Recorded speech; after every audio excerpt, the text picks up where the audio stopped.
GMS Racing could return to NASCAR with Dodge in 2026 in the NASCAR Craftsman Truck Series, and Chicagoland might make a comeback to NASCAR in 2026. What's going on, guys? It's Daniel, and welcome back to our video. We got some NASCAR and other motorsports stories discussed here today on the channel. Let's go ahead and just show them really quickly. We're first going to take a look at a ton of paint schemes that have been revealed over the course of the last couple of days. Let's go ahead and just show them. The first paint scheme we're taking a look at is Nick Light's 2025 Jim Ellis Chevrolet scheme that we'll see at Atlanta Motor Speedway in June. I think the scheme actually looks alright in my opinion. I like the yellow. I think there's some good utilization of the sponsorship. It's solid. Looking forward to seeing on the racetrack at Atlanta.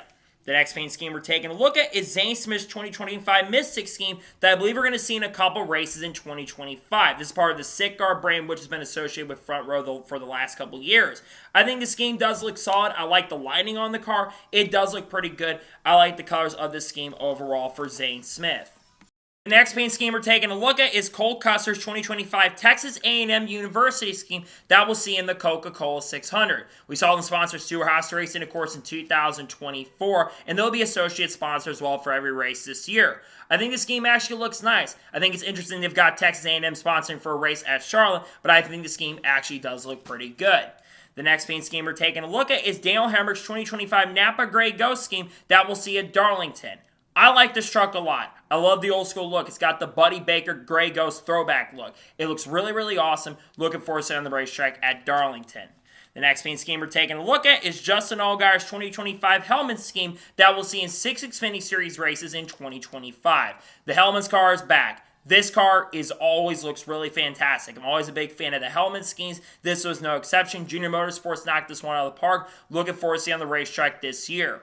The next paint scheme we're taking a look at is Cesar Baccarella's 2025 Simcraft scheme that we'll see later this year. I like this car. I think that Alpha Prime Racing has some really nice looking designs throughout the 2025 season. I think this one looks really good. I believe this is going to be at Talladega Super Speedway next weekend, I'm pretty sure. So I think this car actually does look pretty good. The next paint scheme we're taking a look at is Catherine Lake's 2025 Elf Cosmetics scheme that we'll see in 7 NASCAR Xfinity Series races in 2025, including this weekend at Rockingham. I love this car. I think the Elf Cosmetics scheme looks really solid, and I'm excited to see this car on the track tomorrow for the NASCAR Xfinity Series race at Rockingham. The next paint scheme we're taking a look at is Anthony Alfredo's 2025 Fortify scheme that we'll see next weekend in the Cup Series race at Talladega. I think this scheme looks really awesome. I like they've got the Jax Links logo on there too. I've been a big fan of this scheme for a couple times he's ran it in Cup. It does look pretty good. Looking forward to seeing on the racetrack at Talladega. And the final paint scheme we're taking a look at is Austin Green's 2025 Overplay scheme that we'll see in the Xfinity Series race at Rockingham. Of course, driving an 87 car this weekend. I think his car does look pretty good. I love the colors of it overall. It's a very nice looking car. Definitely looking forward to seeing on the racetrack this weekend at Rockingham Speedway. And now we're going to go ahead and jump on to the next story of today's episode as we're talking about the Rockingham purse money for this weekend. So every time we have a NASCAR Cup, Xfinity Series, and Truck Series race, Bob Pockrass puts out the purse money for the event. And according to Bob, for the Xfinity race, it's $1,651,939, and for the truck race, it's $782,900. Once again, the Truck Series struggling a little bit with their purse money, though. Don't always have the best money, because I think of the media stuff for the Truck Series is generally not as good. While for Xfinity, it's actually pretty good because they CW broadcast every single race. I think it's decent money for Xfinity, not so good for trucks, but at least we do have a decent side of purse money, at least on the Xfinity Series side for this weekend at Rockingham. And now we're going to go ahead and jump on to the next story of today's episode as we're talking about the Kansas Truck Race, as they have a new title sponsor for the event. The event is going to be called the Heart of Healthcare 200. I believe last year was called the Heart of America 200, so this is a different change for the Truck Series. I believe they're only going there once for the Truck Series this year, so it's interesting. You've got the Advent Health Association with it for the last couple of years, so I think Heart of Healthcare is part of that Advent Health brand, I'm pretty sure. So I think that's kind of exciting, and I think it's cool that Heart of Healthcare will sponsor the Truck Series race this in a couple weeks at Kansas. I think it's actually a pretty nice title sponsor, in my opinion. And now we're going ahead, jump on to the next story of today's episode as we're talking about the Pocono Xfinity Series race, as they also have a new title sponsor for the event. It's going to be called the Pocono Mountains 250. A lot of the travel brands have been associated with Pocono over the course of the last couple of years, and once again, Pocono Mountains will sponsor another event in NASCAR. I think it's actually a really nice title sponsor brand as well, and I think it's pretty cool that Pocono Mountains will get the chance and opportunity to sponsor the events at Pocono in a couple weeks. So pretty exciting stuff overall, and good to see that they're going to have that on the car, and maybe not on the car, but as a title sponsor for the event at Pocono. And now we're going ahead, jump on to the next story of today's episode as we're talking about mufflers. As there was a report by Bob Pockris yesterday that mufflers are officially required for the NASCAR Cup and Xfinity races at the Chicago Street Course. Now, they have been required since we started doing the race at Chicago back in 2023, but they have not been put into the rulebook effective until now. The reason they're doing this is because obviously you're racing in city streets and you got to have mufflers on because of the sound. And honestly, with mufflers, it does mitigate the sound a little bit, because one thing I will say about the next gen cars, they are really, really loud. I do like the sound, don't get me wrong, because I do like the deep bass that this car does have, but I also think that this car can be very, very loud, and some people are not going to enjoy the sound on that front. So I do understand why they've gone ahead and added mufflers and made them officially a required thing. I think having something like that required is not a bad thing, all things considered. I know some will disagree. That's fine and understandable, but I understand why they're adding mufflers, especially with rumors of maybe them going to San Diego next year too, which is almost a bigger city. Well, it's not true, but with San Diego being a city as well, with them maybe going there next year in 2027 at the latest, you're going to want to go ahead and have those mufflers there when you do go ahead and race into city streets, including at the Chicago Street Course later this year. And now we're going ahead and jump on to the next story of today's episode as we're talking about J.J. Yeley. As it was officially confirmed, reported by Colby Evans, a.k.a. ARCA's start and park car, that J.J. Yeley will be driving the 53 for Joey Gase Motorsports in the Xfinity Series race tomorrow at Rockingham Speedway. This, I believe, will be the second or third Xfinity Series start that J.J. Yeley has made in 2025. Of course, so far this year has been driving for NY Racing in the NASCAR Cup Series, and J.J. Yeley is a veteran of the NASCAR Xfinity Series since he's been competing in the series in some way, shape, or form since 2004. J.J. Yeley also, I believe, does have experience at this track from racing there in the NASCAR Xfinity Series, I think back in 2004, I'm pretty sure. So I think that J.J. Yeley is not a bad choice to get behind the wheel of this car. I know his time at Joe Gibbs Racing was not that great when he was still developing, but we have seen the guy actually turn into a pretty solid driver and can sometimes get the best out of equipment. So I think this is a really big deal for J.J., and I think it's going to be a pretty competitive, well, not competitive seat, but I do think J.J. will have a good chance and opportunity to show some good stuff this weekend for sure. I think he will make the show and probably be the best performance we've seen from the Joey Gase Motorsports team this year. Glad to see him get the chance and opportunity to drive for the team this weekend at Rockingham Speedway. And now we're going ahead and jump on to the next story of today's episode as we're talking about Dale Jr.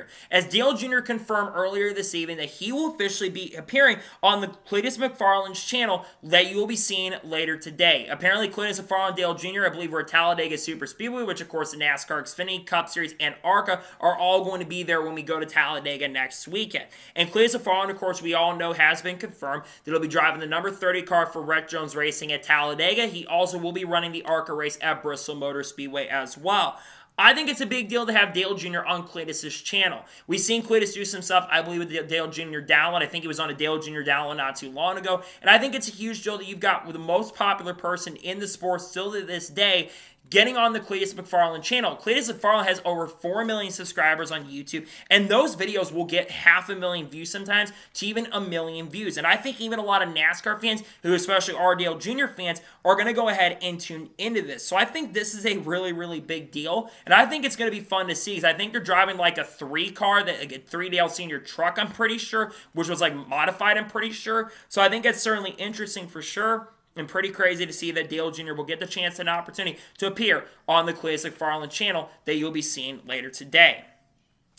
And now we're going ahead and jump on to the next story of today's episode as we're talking about Tony Stewart. Now, we've got a couple pretty big Tony Stewart stories we do have to discuss here on the channel, but the first one revolves around all of Tony Stewart's accomplishments in motorsport. Now, Tony Stewart had spoken to the media about how all the social media lists had talked about some of the big accomplishments that Tony Stewart has done, but they had not gotten everything there. He today conducted a list of all the series that he has competed in and had success in as well. He, of course, has won 3 NASCAR Cup Series championships. He's won the pole for the Indianapolis 500 and almost won the Indy 500 in 2001. He's won the Brickyard 400 twice. He has now won an NHRA event. He's been very competitive in IMSA. He actually almost had a chance and opportunity to win the Rolex 24 in 2004 with Dale Jr. and Andy Wallace as teammates. He also has won a lot of dirt events. He's won Silver Crown events. He's won multiple championships. He's also won the Triple Crown in USAC. And Tony Stewart's also won an IndyCar championship as well. When you think of drivers all around who've been successful in so many different brands,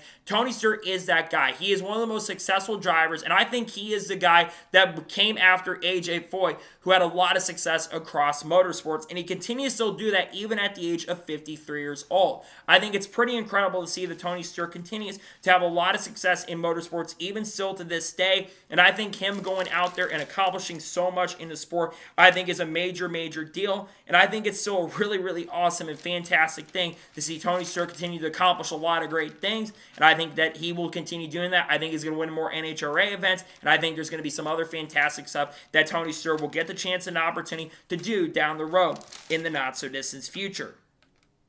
And now we're going to head on to the next story of today's episode as we're talking about the damaged vehicle policy. As there was a report by Bob Pockrass yesterday that NASCAR has updated some more rules in regards to the damaged vehicle policy, and this is in regards to diffuser flaps. Before this was announced, you were not able to replace the diffuser flaps in the extensions of those diffuser flaps. Well, Bob Pockrass did confirm yesterday in a rules bulletin that teams are now able to replace the diffuser flaps on the car if they do get damaged in an incident and a crash. One of the big things on the next-gen car is a diffuser. And I think one thing that probably does need to be worked on is those diffusers. Because if you do damage the diffusers, and even damage the diffuser flaps as well, your car just really goes off and you start losing a lot of speed. Prime example, when Kyle Larson was battling Ryan Blaney at Homestead last year, Kyle Larson spun out going for the lead. He damaged the diffuser flap and he lost a ton of downforce on the car. And Kyle Larson was never a factor again for the win and ended up actually missing the Final Four mainly because of that after spinning out.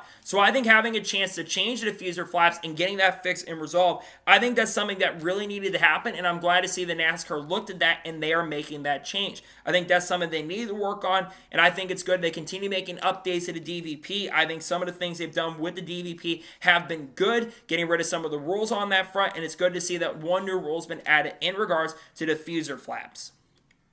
And now we're going to head on to the next story of today's episode as we're talking about Ryan Blaney. As there was a report by Bob Pockrass earlier this morning that there have been some pretty big pit crew changes that will be taking place for Ryan Blaney starting the upcoming week at Talladega Super Speedway. As Skip Flores, aka Ryan Flores, has been replaced by another guy that has been part of the Penske stable, and Ryan Flores will be moving away from working as a left front tire changer for the team and will be going over to be part of Zane Smith's pit crew for the remainder of 2025. Look, Team Penske has really been struggling on pit road in 2025. So I think some of these changes that are happening for Ryan Blaney actually do make a lot of sense. Because Ryan Blaney's had a lot of speed. He's arguably had the fastest car in 3 or 4 races so far this year. But there's been multiple times, including at Darlington, where the pit crew cost him a shot at winning and cost him a lot of spots on pit road as well. So I think he had to make some changes to help Ryan Blaney out. I get that that's not the only thing you probably need to do. You got to get the reliability issues figured out in the Team Penske stable because that's been a big issue with Penske this year. We've seen a lot of mechanical issues, mechanical failures, among other things. I think that having some of these changes, though, and working on the pit crew should be the most important thing. And I'm glad to see the but Team Penske is looking at some of the issues they've had with the pit crews, and they're working on that. That's something they need to go ahead and do, and it's good to see they're going ahead and working on that and trying to resolve some of the issues and some of the problems they've got on pit road right now, because Ryan Blaney's been cost a couple wins, and he probably should have a couple wins at this point, in my opinion.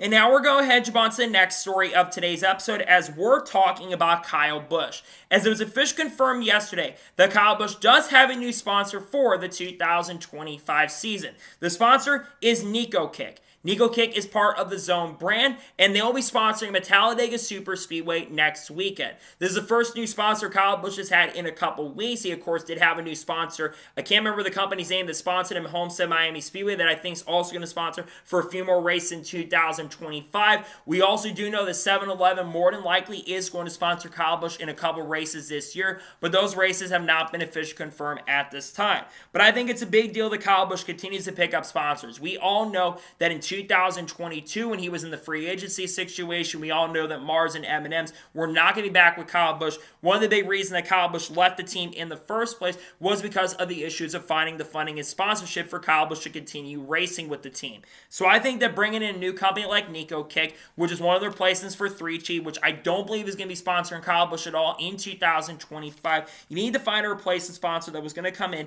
and try to be in the sponsor situation. So it's exciting to see the Nico Kick's coming in, and I think it's great that Kyle Busch does have a new sponsor for this weekend, or next weekend, I should say, at Talladega Super Speedway. I think that Kyle Busch honestly has got a really good chance to win that race as well. He's been one of the best Super Speedway racers in the field, so I think it'd be pretty cool for Kyle Busch to take a new sponsor. He took McLaren Custom Girls to victory at Talladega 2 years ago, so maybe we could see a new sponsor come in and help Kyle Busch go to victory lane in a week or so at Talladega Super Speedway.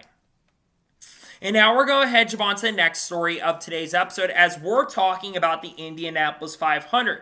As it was announced earlier today that the Indy 500 and IndyCar have updated some new rules in regards to Indy 500 in regards to replacement drivers. And this comes in because Kyle Larson, of course, will be competing in the 2025 Indianapolis 500. And they have a backup driver named Tony Kanaan on backup just in case Kyle Larson does have to leave early if weather does become a factor. And Kyle Larson has said publicly that the goal is to be at Charlotte this year and compete in the Coca-Cola 600. So the new rules going forward is that they've updated the procedures for the Indy 500, and they say that they only be considered if the primary driver is entered in another big event.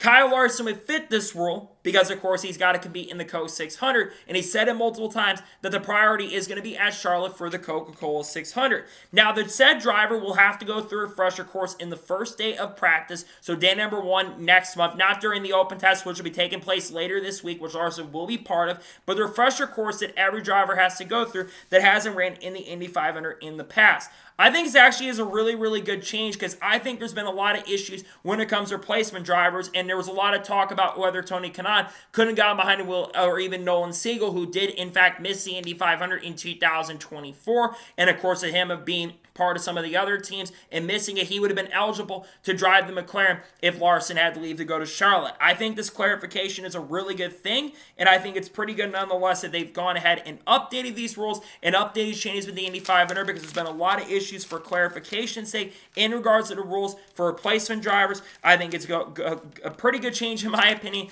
They've updated the rules in regards to replacement drivers in the Indy 500. And now we're going to head on to the next story of today's episode as we're talking about Ryan Hunter-Reay. As it was announced yesterday that Ryan Hunter-Reay will drive the number 23 for Dry Ryan Racing in the 2025 Indianapolis 500. I believe this is going to be the third or fourth year in a row that Ryan Hunter-Reay has competed for Dry Ryan Racing in the Indy 500. Ryan Hunter-Reay, of course, who won the 2014 Indianapolis 500 against Elio Castroneves, and also almost won the IndyCar Championship, and actually did win the IndyCar Championship in 2012. Ryan Hunter-Reay is one of the best drivers in regards to Indy 500 history. The guy's always running up front and is always super fast and very, very competitive. And I think he's going to be coming to a team that is generally under the radar. When you think about Dry Ryan with Cusick, they usually only compete in the Indy 500. They don't focus on the full season like other ones, plus with the charters and all that, they're probably never going to run full time. But I think they bring in someone in like Ryan Hunter-Reay, that is a really, really good decision. And I think that he is going to have a good chance and opportunity to be a really strong underdog pick. I'm not expecting him to be the favorite to win. I think the McLarens are going to be strong, and the Penske cars are going to be really fast, and Ganassi is going to be really, really strong too. But I think that if there's a sleeper team and a sleeper driver in this year's Indy 500, I think it is certainly going to be a driver like Ryan Hunter-Reay. I think he's going to have a really good chance and opportunity to be very fast and really, really competitive. I think it's a great opportunity for him, and I'm glad to see that Ryan Hunter-Reay will get the chance and opportunity to drive for Dry Ryan Racing in the 2025 Indianapolis 500. And now we're going to head jump on to the next story of today's episode as we're talking about NASCAR Full Speed. As after months and months of waiting for a trailer to finally be released for Season 2 of NASCAR Full Speed, Season 2 trailer has finally been officially revealed and it will be officially premiered on May 7th in about 2 weeks or 3 weeks from now. We originally thought that Season 2 of NASCAR Full Speed was going to come out sometime in April, but when we weren't getting any sort of trailers in the beginning of April, we were thinking that we probably weren't going to get any information, probably weren't going to be getting the show until later in the year. Now, Season 2, once again, will be based on the playoffs from 2024, which I do think that if you're going to premiere a show like this, like Season number 2, I think you should have done what you did last year. They did Season number 1 right before the season began in 2024. I think personally, if you're going to do a show like this with the playoffs in the prior year, you probably should release that show a little bit earlier than in the middle of April because one, I don't think, or May I should say, because one, I don't think people want to really revisit what happened last year where Joey Logano won a championship that he probably shouldn't have won considering he wasn't really good last year. And I do think that it's going to be a controversial thing to watch. I think it's Full Speed is going to be important because some people are going to tune in, but even some of the people that don't associate with NASCAR that much are going to look at this and say, how did Joey Logano win this championship when he really shouldn't have been a factor to win the championship in the first place with how bad he was, which is true. He was not that good last year at all. Yes, he got the second most wins of anybody in the field, but Logano also got a couple fluky wins, like Nashville, for example, and wouldn't have made the playoffs if it wasn't for, you guessed it, Nashville. So to me, I think that that is a controversial thing.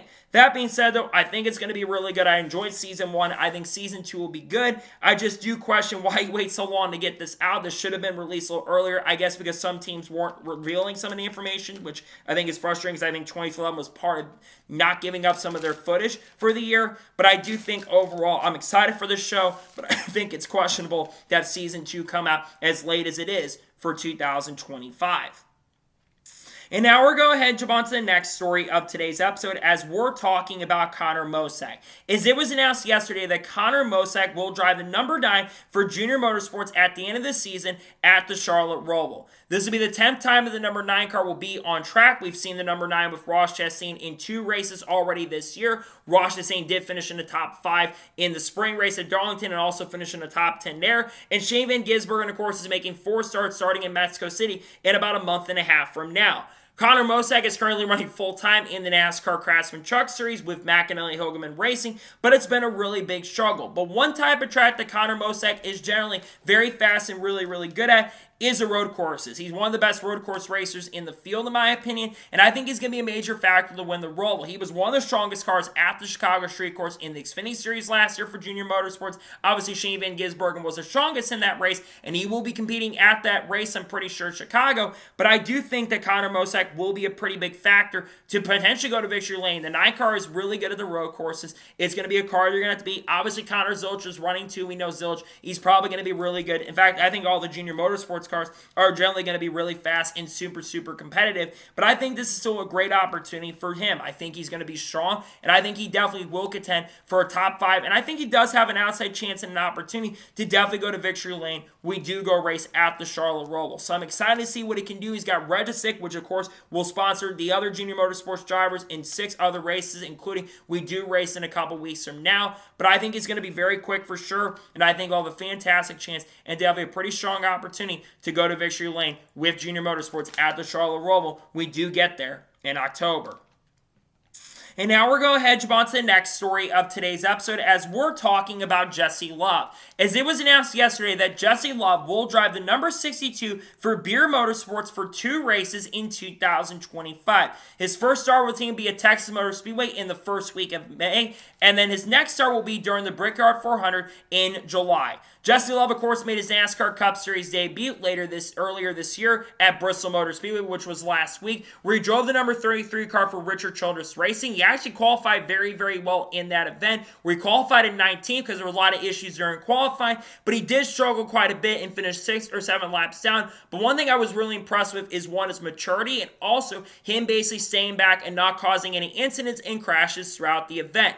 I think Jess Love is one of the best prospects out there. I think he's someone that has a lot of potential to be really fast and competitive, and I think there's a lot of talk and conversation right now that he might be in the Cup Series not too far down the road. I think there's a lot of realistic expectations that he could be in Cup as early as next year, whether that is replacing Kyle Busch in the number 8 machine next year or taking over the 3 car, renumbering it to number 33, even though I think Austin Hill does have a chance as well to go Cup racing. But I do think that Justin Love is going to be a pretty big factor for sure to at least maybe get himself a top 30. But again, we haven't seen Beer Motorsports compete in the non-tracks like that, on the non-super speedways most of the time, I should say, and they weren't that great on the non-super speedways. But I do think Justin Love will be a solid factor for a pretty good run for sure. I think he's going to have a good chance and opportunity to maybe get himself a top 30. I don't see him going out there and winning. We'll have to see if any other guys in Xfinity like Connor Zilch do get the opportunity to run the brick car down the road maybe this year as well. But I think Justin Love will probably be a factor for a good run,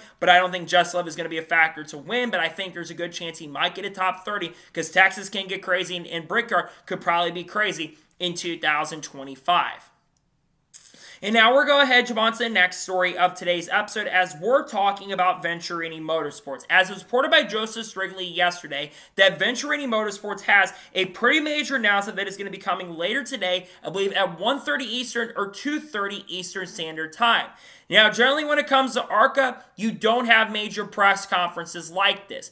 Venturini Motorsports, of course, has had a lot of success in ARCA, but they have been struggling a little bit in recent years. Now, there's been a lot of rumors and speculation on what this announcement could be. Could this be a new driver? Certainly a possibility. It could be a new driver joining up with the team. It could be a partnership with another organization coming in. That is certainly possible, but some people have been bringing up the possibility that Venturini Motorsports might, in fact, just shut their program down altogether. That's a rumor that I have heard in the last couple of days, is that Venturini Motorsports may be selling off their stake and getting out of ARCA altogether. That's something that I've heard over the course of the last couple of days. Is that because of Nitro Motorsports? There's been rumors about Nitro Motorsports maybe buying up the Venturini Motorsports team and just taking complete control and having a lot of people from the Nitro Motorsports team, which I believe Thomas Zanuzzi and his family is part of that group, I'm pretty sure, and some other people like Amber Balkan are part of that. But especially with the partnership they had coming into this year, I do think that is a very realistic possibility for the end of the year. Now, it sounds like it might not happen until the end of the year, so Venturini might stick around through the end of the year. And if this is true in any way, shape, or form, it's going to be really disappointing because I've enjoyed Venturini Motorsports in this series. I get that Venturini has struggled a little bit in recent years, but they're still a very, very solid team and have had a lot of success. I think about them winning championships with Jesse Love 2 years ago. I think about them winning races recently with Jake Finch, who we're going to talk about here in just a short little bit. I will talk about guys like Gus Dean winning races for the team. You think about all the other drivers they've had. Isabel Robusto being part of this program. Haley Deegan at one point being part of this program. Tony Breininger being part of this program, though she's really, really struggled. And Gio Ruggiero, too, who's driving for the Joe Gibbs program. Even Brent Cruz winning races for this team in recent years. I think we've seen a lot of success from Venturini. So if it's true in any way, shape, or form that Venturini is going away, that is going to be a massive disappointment. Because I think about all the success they've had for many years. They've made history in other ways too. So it'd be really unfortunate if this team was to go away. But it sounds like it is definitely a possibility that it might happen. I hope it doesn't happen. And I hope the rumors are not true. But I do think there's a good chance that Venturini Motorsports' future is very uncertain. And they may be getting out of ARCA altogether at the end of this year. And now we're going to head on to the next story of today's episode as we're talking about Jake Finch and Raja Karuf. Now, Kyle Larson was on the Dale Jr. down after, of course, he won the NASCAR Cup Series race at Bristol Motor Speedway. And this comes around the conversation about whether Kyle Larson says that he should be able to run more races in the NASCAR Xfinity Series and kind of talked about that on Series M NASCAR Radio as well. Well, Dale Jr. even kind of talked about and might have revealed 2 new drivers that might be driving a number 17 car for Hendrick Motorsports this year. The 2 drivers that Dale Jr. might have accidentally let slip out of his mouth are Raja Karuf and Jake Finch. Beginning with Raja Karuf. Raja Karuf currently drives the number 71 truck for Spire Motorsports in the NASCAR Craftsman Truck Series, and he's had an up and down start to 2025. He did have a pretty good run at Bristol Motor Speedway, where he led 62 or 63 laps and did finish inside the top 10, but for the most part, it's been a little bit of a struggle. Now, Raja has picked up a win in the Craftsman Truck Series going back to last year, but there's also been rumors that I've heard about Raja making starts in the NASCAR Xfinity Series at some point this year. Now, Raja also did make a start for Hendrick Motorsports. I believe, back in 2023 in the number 17 machine. I believe he qualified okay, and I believe he finished around 15th or 16th in the event. I think Raja getting chances with this team would make a lot of sense. And I think it would show that they still really care about Raja getting the chance to work with this program. So I think Raja being there makes sense. The one that interested me is Jake Finch. Now, Jake Finch is a son of James Finch. We all know that the Phoenix Racing Team did have association for many years of Hendrick Motorsports. Brad Keselowski drove the 09 car, which he did win in a very controversial event after getting into Carl Edwards during the 2009 Aaron's 499, which, let's be real, Carl Edwards did kind of come down on him in that event. But we saw Phoenix Racing win. That's a team that Jake Finch's father owns. I think it'd be really cool for Jake Finch to drive, and Jake Finch, I think, is a very talented driver. Now, many people say, well, is he a Toyota development driver? No, he is only there because you see the Phoenix Racing stuff on the car. He is not under contract with Toyota. He can drive for whatever team he wants to. Now, Jake Finch, I think, has made a couple starts in trucks at this point as well. And he also, I believe, has won a race in ARCA, which he won one of the worst ARCA races of all time last year at Talladega. But I think it'd be really cool for both these guys to race, and I think Jake Finch would actually be pretty solid and pretty competitive too. So I think we're just going to have to kind of wait and see if this does end up happening with these two guys, but the fact that Dale Jr. kind of let it slip out kind of tells me that there might be some truth to these rumors. I hope it does happen, and I really hope we do get to see Jake Finch and Roger Kroof get the chance and opportunity to drive for Hendrick Motorsports in Xfinity. We've seen Kyle Larson win earlier, about a week or so ago in Xfinity dominate, and we've seen that car almost win a couple races after Almirola first Alex Bowman in the wall. I really hope we do see Jake Finch and Roger Kroof drive for Hendrick Motorsports in the Xfinity Series later this year. We'll just have to wait and see when it does end up getting officially announced, though. And now we're going ahead to move on to the next story of today's episode, as we're talking about the 2311 Racing and Farmer Motorsports / NASCAR lawsuit, as we did have a little bit of an update on the lawsuit earlier today. As it was reported by Bob Pockris about 10 or 11 hours ago, the NASCAR is asking the court to be allowed to amend the counterclaim they have with evidence. And according to what they said in regards to discovery, they apparently have 200,000 pages of text evidence, among other things, showing that 2311 Racing and Front Row were basically doing a lot of their own antitrust and were violating Act 1 of the Sherman Act. Now, obviously, NASCAR in 2311 Front Row are part of multiple lawsuits. We've got 2311 Front Row basically suing them at the moment on antitrust claims. We know they want to restructure the sport and change the sport in a pretty big way.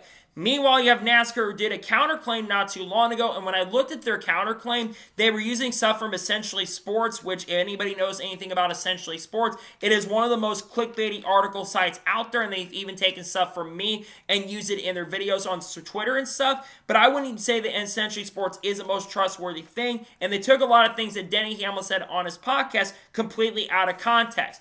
Obviously, this is still a really big deal. We do have the appeal coming up, I believe, on May 9th, I'm pretty sure, in regards to this, where the appeal is happening for the charters. Obviously, 2311 Front Row were granted preliminary injunction for their charters for 2025 so they compete as charter teams, because had they not been granted the opportunity to compete as charter teams, they would have lost their charters and all 6 drivers for their teams: Bubba Wallace, Tyler Reddick, Riley Herbst, Todd Gillen, Zane Smith, and, of course, Noah Gragson all had charter clauses. Same with, of course, Corey Heim as well. They all had charter clauses in their contract, and I think it would have hurt them getting the chance and opportunity to be with the teams, and they would all had to find new race teams and new jobs to go to for the 2025 season, which would open up a massive can of worms in regards to silly season.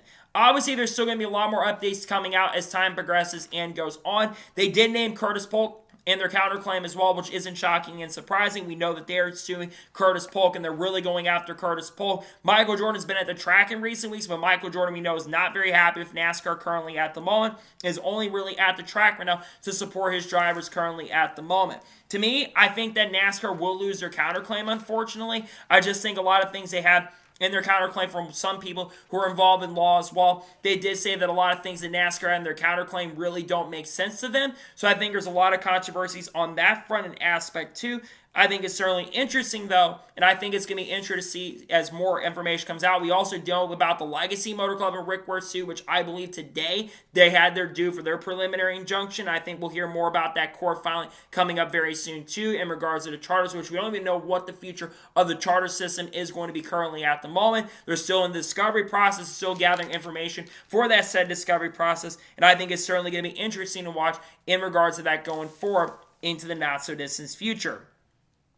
And now we're going ahead and jump on to the next story of today's episode as we're talking about the Xfinity Series and Cup guys being allowed to run Xfinity. Now there's been a massive conversation in regards to this over the course of the last couple of days after Kyle Larson put up a dominating clinic at Bristol and basically said that he wanted to go down and race in the NASCAR Xfinity Series and embarrass the NASCAR Xfinity Series field.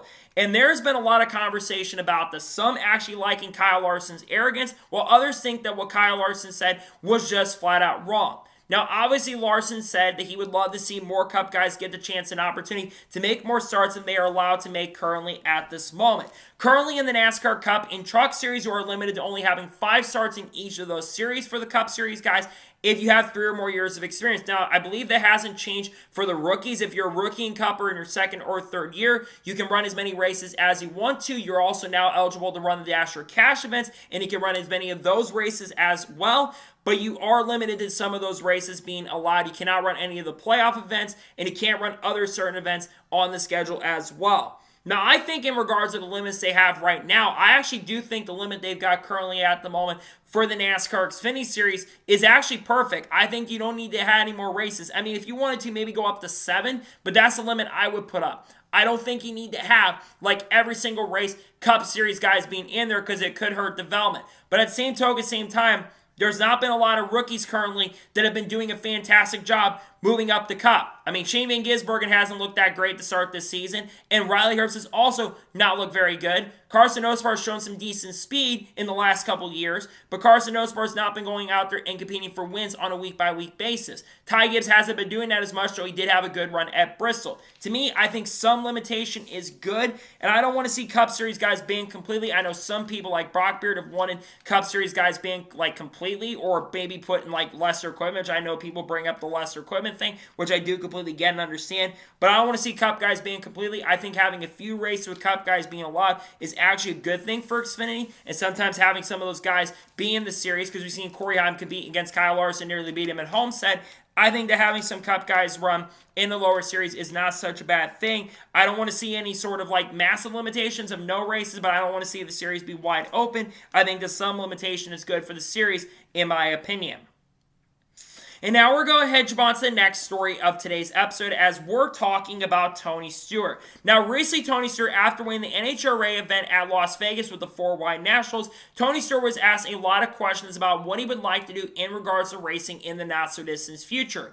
Tony Stewart did confirm that he is not planning to make a return to IndyCar and is not planning to run the Indy 500 going forward. We talked about that on the channel a couple days ago, where basically Tony did confirm that he doesn't have any interest in running the Indy 500 because he would need to do a lot of stuff to get prepared for that. But one thing was also asked is about maybe coming back to NASCAR and having some ownership in a team once again for 2026. Well, Tony Stewart did confirm that at that time as well, that he is not planning to return to NASCAR as a team owner for the 2026 season. He does say that he is going to do what he can to help to get the Truck Series up and running and maybe help Dodge's program in the Truck Series, but is not planning to come back to NASCAR as an owner in 2026 or even in NASCAR in general. We all know it's very likely that Dodge is coming back to the Craftsman Truck Series next year. There's been a lot of reports out there, and it sounds like an announcement is going to be coming very soon with this being a possibility. But it also doesn't surprise me or shock me that Tony Stewart really no longer has interest in coming back as a team owner in the sport.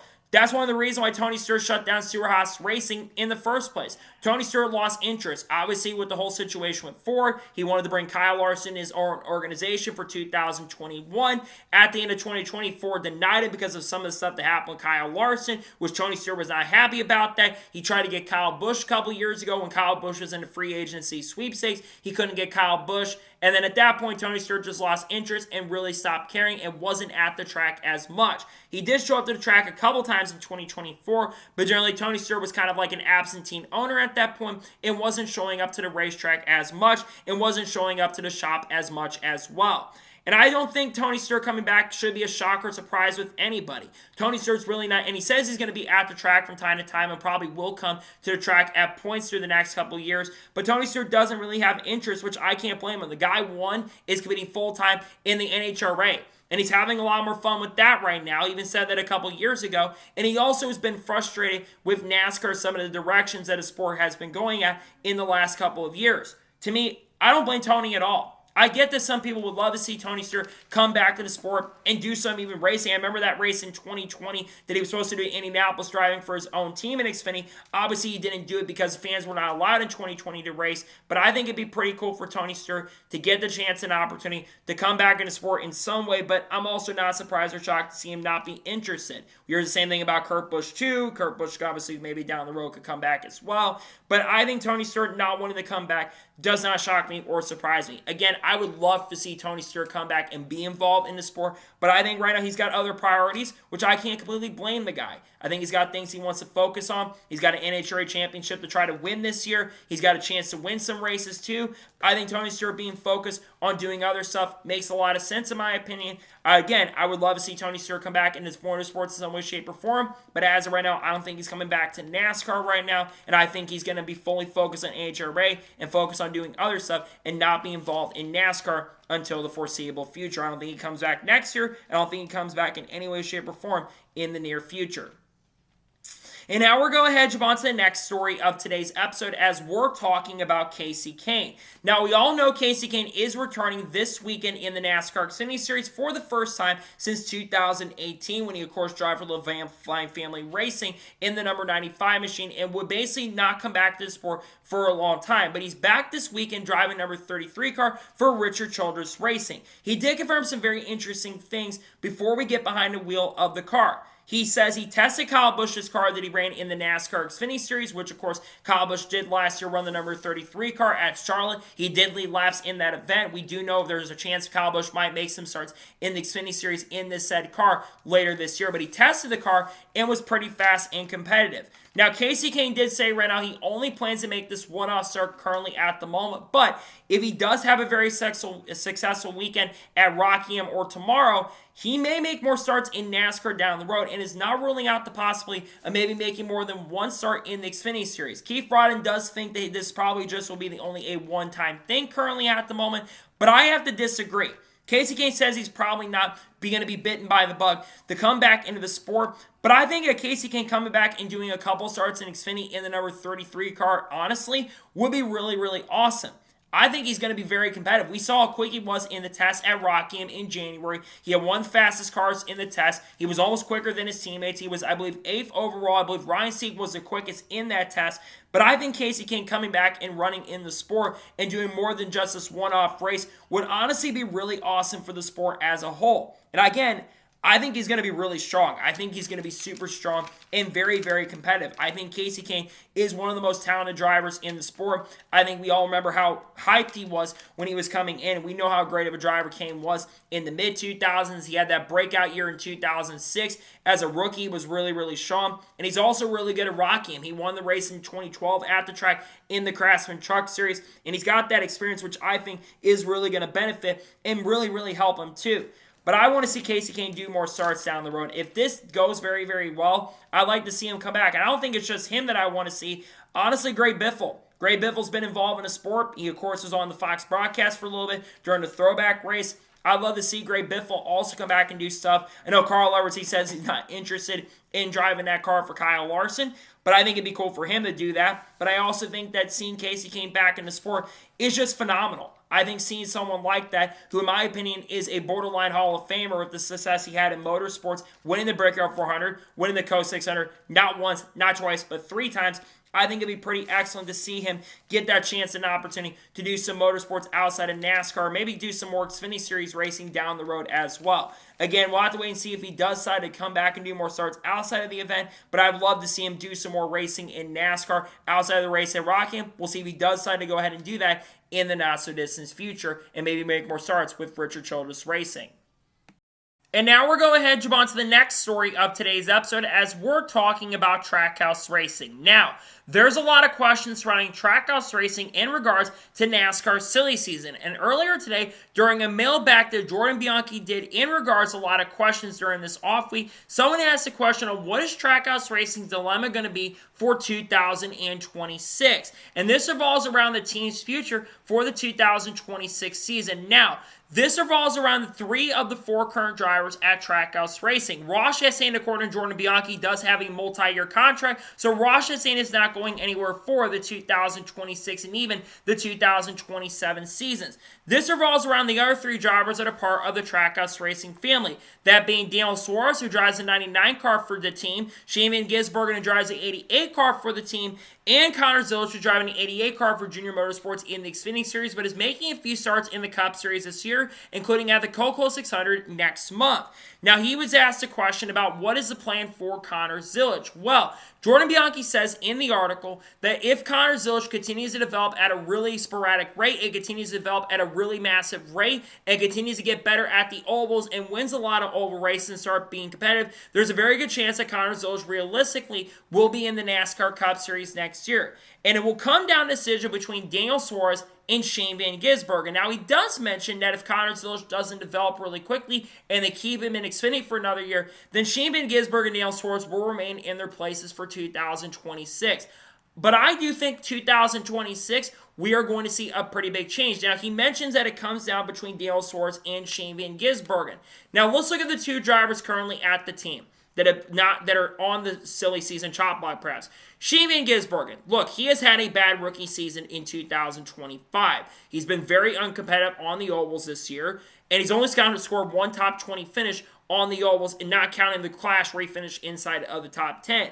But I think we all knew going into this year that Shane Van Gisbergen, we knew what his strength was going to be, and that was going to be the road courses. It was going to take a lot of time for him to develop on the ovals. So hopefully by the end of the year he continues to get better, but he hasn't been as strong on the ovals. But he brings sponsorship to the table, and Shane Van Gisbergen has still been good at the road courses. You look at Daniel Suarez. Daniel Suarez hasn't better than Shane Van Gisbergen this year. He's currently, though, sitting 27th in the points, which isn't super far ahead of SVG. He's had a couple races where he's been good. Las Vegas, he had top 5 speed. And to be fair, he's had some races where he's had top 5 and top 10 speed, but has had a lot of bad luck. But there's also been weeks in recent years where he's just not had the speed and has been outperformed by SVG in some of the other races. I think more than likely what's going to happen is Connor Zilisch is going to go Cup racing next year. And I think he's going to replace Daniel Suarez. Now, I think Daniel Suarez is still going to be in the Cup Series next year. And I think that Suarez goes to Kaulig Racing in 2026. As much as I think Daniel Suarez fits the Trackhouse family, Suarez also is really good friends with Ty Norris. And I think especially with Ty Norris being over at Kaulig, I think that's going to convince Suarez to go over there. I think about a couple things. Number one, Shane Van Gisbergen and, of course, Ross Chastain are drive for Junior Motorsports number 9 car. I think that Connor Zilisch goes to 99, and I think this is actually how Junior Motorsports more than likely gets in the Cup next year. I think you're going to see Dale Jr. buy into the Trackhouse brand. Now, obviously, there's a lot of talk about maybe Dodge coming up in the next couple years, and I certainly think that's a possibility too. But it doesn't sound like Dodge is coming in until at least 2027 at the earliest, and maybe even 2028 at this point as well. So I think that it will be a couple years before you see that happen. But I think more than likely what happens is that Shane Van Gisbergen, Connor Zilisch, and Ross Chastain is going to be the driver lineup, and I think that Dale Jr. is involved in some way, shape, or form with the number 99 car. I think Junior Motorsports gets invested in that charter, and I think you see Suarez go over to Kaulig Racing and replace Ty Dillon for 2026. I think that's what realistically will happen for the 2026 year, is Suarez will lose his seat at the team, and I think you see Shane Van Gisbergen, Zilisch, and Chastain be the 3 drivers at the program. And now we're going to jump on to the first of 2 major stories in today's episode as we're talking about Chicagoland Speedway. Now, during the same mailbag that Jordan Bianchi basically did, there was someone who asked about what the future of the Chicago Street Course is going to look like for 2026 and whether or not he is going to be coming back for the 2026 season. According to Jordan Bianchi, it does sound like from some consensus in the garage, it sounds more than likely that 2025 is going to be the final year for the Chicago Street Course in NASCAR. Now, according to what some people are saying, it sounds like the NASCAR does not want to leave the Chicago market like they did the last time when they left at the end of 2019 because of COVID in 2020, and they didn't come back for a couple years, so they started running the Chicago Street Course. Now, it sounds like, again, they want to stay in the Chicago market. And Chicagoland there's been some speculation and some rumors that Chicagoland Speedway could host a NASCAR Cup Series date once again in 2026. Whether that is a stopgap with rumors of San Diego maybe being on the schedule as early as next year or as late as 2027, Chicagoland could be a stopgap year for the upcoming season. Now, Chicagoland, I have been clamoring for this track to be on the Cup Series schedule since around 2021 or 2022. And there's a couple reasons for this. Number one, Chicagoland Speedway is a fantastic racetrack. The track didn't matter the package. The 550, the 750, the 900 horsepower. The racing generally there was really good, especially those last couple years. The 2018 race where we saw the slide job move, the Kyle Larson pulled on Kyle Busch. That's one of the best races in the Gen 6 era and one of the best races in NASCAR history. And then the 2019 race, the 550 event, that was probably the best race we saw on the 550 package. It didn't matter the package. The racing just always was really, really good at Chicagoland. And something that really actually benefits Chicagoland Speedway as well is with the next-gen car. Getting to that for a second, the next-gen car races incredible with intermediates. So I think the next-gen car would put on a fantastic product and a really, really great show. But here's something else that's been going on.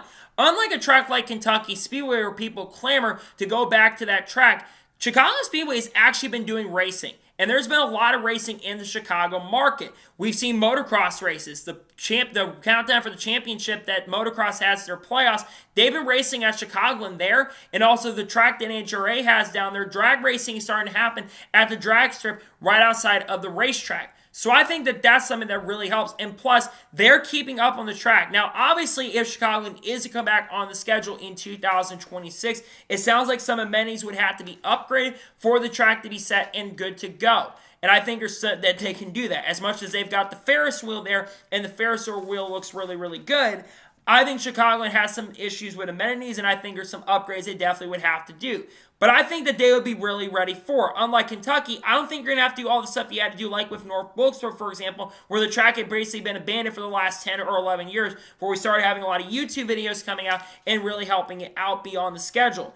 But I think Chicago will be ready to go. They've got people maintaining the track. IC still owns the track, and they're still hiring people. They're hiring nurses, and they're having racing happen currently at the moment. And unlike the last time, I think you actually have a really big supportive market. Yes, Joliet is outside of the Chicagoland area, which is outside Chicago, but it's still part of the Chicago market. You cannot have a race because you've got the three big markets, right? New York City, Chicago, and Los Angeles. You don't have the Los Angeles market anymore, with Auto Club not being on the schedule anymore, and with them not going to Long Beach next year, and probably going to San Diego, which is outside that market. You can't have that. You don't have a race in New York City. Yes, you have that New York market with Watkins Glen, but it's not New York City. You've got to have a race at least in one of the big markets. So I think staying in Chicago makes a lot of sense. So I think in 2026, you are going to see racing at Chicagoland. The track is really, really good, and it's race ready. And I think the track is still phenomenal. It puts on fantastic racing every single time. And I think that the track is great. Now, people will say, oh, they're going to reconfigure it to the intermediate track that's been rumored. We know that IC is not going to be making any changes to at least any of their tracks that are mile and a half. So Chicago will be off there. Now, would they have to do a repave down the road because the track hasn't been repaved in 25 years? This is the original pavement that they had back then. That is certainly a possibility. But I think of all the tracks that fit perfectly on the schedule that are not on the schedule right now on the Cup side of things, Chicagoland is the best one to be put on the schedule. And I really hope that Chicagoland does end up, in fact, on the schedule for 2026. The track just to be really good. They're hiring people right now. And the racing there, like I said, is always fantastic and really, really phenomenal. So I hope it does happen. I want to see Chicagoland on the schedule. I think it's a great racetrack. And I think it's also a great facility as well. Hope we do see Chicagoland on the schedule for the 2026 year. Again, it sounds like there's a really good possibility of it. I think we do see it potentially come back next year. I think Chicagoland's a great track. Let's get the track back on the schedule, please, for the 2026 year. I hope it does get added to the schedule along with other tracks that might need to be added as well. And now we're going to jump on to the final major story of today's episode as we're talking about GMS Racing once again and Dodge. Now, I talked a little bit about this rumor on the channel early this week. This all started from an account called NASCAR Rumor Nostalgia. That account has gotten a majority of things right. They kind of got the rumor wrong about the Mexico race not being officially happening, which we know the Mexico City will be happening at this time for 2026, but that's just a rumor that they had heard. But they talked about the possibility of GMS Racing potentially making a comeback to the NASCAR Craftsman Truck Series in 2026. And the big thing that raised a lot of eyebrows is Dodge. Now, obviously, we know that Dodge is more than likely returning to the NASCAR Craftsman Truck Series in 2026. And earlier today, in that same mailbag as well, Jordan Bianchi did confirm that Dodge will likely have a Cup Series program by 2028 at the latest. And he did also say that more than likely as well that we are going to be seeing them in the Truck Series. An announcement, according to some reports, might be happening sometime this summer, which we're not that far away from the summer. Now, if GMS Racing is a return to the Craftsman Truck Series in 2026, like it sounds like it might end up happening, who could be the driver for this program? Well, according to the report, it sounds like Spencer Gallagher, who is a son of Maury Gallagher. He would be the likely driver to get behind the wheel of the team. Now, Spencer Gallagher, I believe, has been associated with Legacy Motor Club over the course of the last couple of years. But we all remember Spencer Gallagher. He is someone who did have some success in the NASCAR Xfinity Series. He, of course, won the Talladega race in 2018. Then that night, unfortunately, I think he got suspended by NASCAR for drugs or something like that. I'm not entirely sure. Remember that. But he won the Drivers Only broadcast in 2018 in the Xfinity Series. Since that time, he's been out of the sport and hasn't been really involved, at least on the driving side. But he is racing a little bit more. He's actually making 4 starts in ARCA this year. He'll be running the ARCA race on Saturday at Rockingham on the ARCA East event for the Sigma Performance Service team. He's driving a 24 car, and he's also going to make 3 more starts in ARCA with the number 23 team as well. The fact that Spencer Gallagher is making more starts in the NASCAR, in the ARCA series, tells me I think there's some validity to these rumors as well. And the fact that Jordan Bianchi brought up the rumor once again of it happening and being announced, I think you are going to see them come back at some point. Now, it would make a lot of sense for another team that is involved in, and that is Legacy Motor Club. Legacy Motor Club has been one team that has been rumored to maybe be switching, but we'll get to that in a second. GMS Racing had a lot of success in the Craftsman Truck Series. They, of course, won championships in 2016 with Johnny Sauter. They won races in the Truck Series with guys like Chase Elliott and Kyle Larson. They won races with Brett Moffitt, made the Final Four with Brett Moffitt. They've won races with a lot of other drivers. Roger Kroof and Grant Enfinger competed for them. Grant Enfinger got multiple wins and nearly won the championship in their final season in 2023, along with Kyle Busch Motorsports' final season as well. And we saw a lot of success from that program for a very, very long time. Then they jumped up the Cup and they shut their truck program down at the end of 2023. But I think coming in with Dodge would make a lot of sense. Now, I don't think they're going to be the only team in the truck series that is going to switch to Dodge. I do think Thor Sport Racing, which has been rumored to maybe switching to Dodge, I think that they may be one of those teams that switches as well. And I think that they're going to be, because they're in their final year of their Ford contract right now. They signed the Ford contract when Haley Deegan moved over to Thor Sport Racing. I think that they are more than likely going to be one of those teams that also switches to Dodge as well. And none of the drivers at the team are under contract with Ford. Ty Majeski's not, Ben Rose is not, Luke Fenhaus is not, and Jake Garcia is certainly not as well. None of those drivers are linked to Ford like some of the other drivers are in the Ford camp, like Lane Riggs is, and also even Chandler Smith is part of Ford's development program as well for 2025. Now, obviously, he would lose a Ford team more than likely at that point, but I think he might gain a Ford team down the road. Nice, another team that I'd be watching as well. But getting back to Legacy Motor Club, we know Maury Gallagher, while he's not got really official business at the team anymore right now, Maury Gallagher has been associated with Legacy Motor Club the last couple of years. Many people like myself think that Legacy Motor Club could switch over to Dodge. They could be one of the top teams because Legacy Motor Club is a third wheel at Toyota right now. And instead of being a third wheel, you're second place behind maybe a team like Trackhouse, for example. I think that would definitely make a lot of sense in my mind. And I think that is very, very likely, which I think Trackhouse Racing is the most likely to switch to Dodge in 2027. And I know that they mentioned that as a possibility as well in the same mailbag questions. And I think Trackhouse would be the perfect fit because Trackhouse Racing is second behind Hendrick, and we know Hendrick is a lot more closer currently at the moment with Spire Motorsports right now, as Spire is growing their program. And I feel like Trackhouse Racing has been taking steps a little bit backwards. This is a former Chip Ganassi racing team from a couple years ago, and they have been taking some step backwards in regards to their progress in the sport compared to prior years. So I think in 2026, I think at least on the truck side, you're going to see GMS make a comeback. And I think GMS being back in the sport is still a massive and a really, really big deal because I think they've had a lot of success. The fabrication shop, from what I understand, that is coming back as well.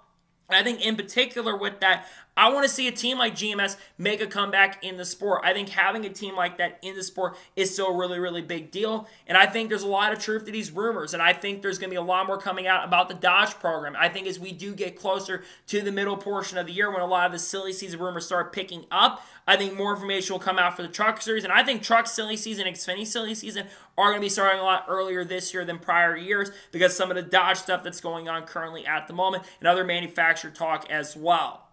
So, that is going to be today's Lawn NASCAR news and motorsports news episode. I want to thank you guys for watching. Please subscribe to the channel, notifications on, so if I win a video, it does go live on my channel. Follow me on Twitter, Facebook, and Instagram, and support me on Patreon as well. Let's go below that and comment your thoughts below on today's episode. You think Dodge is going to have GMS come in next year? Let me know your thoughts in the comments below. And what thoughts about Chicagoland maybe making a comeback in 2026? Let me know your thoughts in the comments below.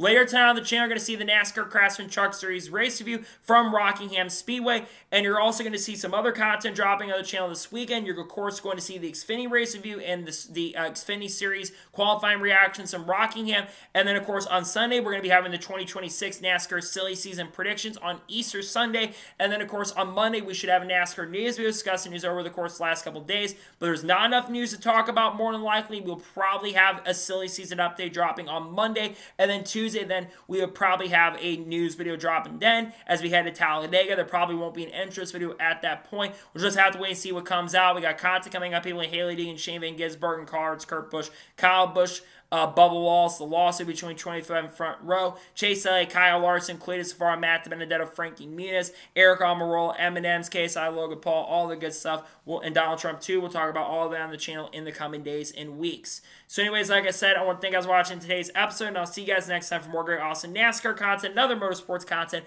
on the channel like this. Take care, everybody.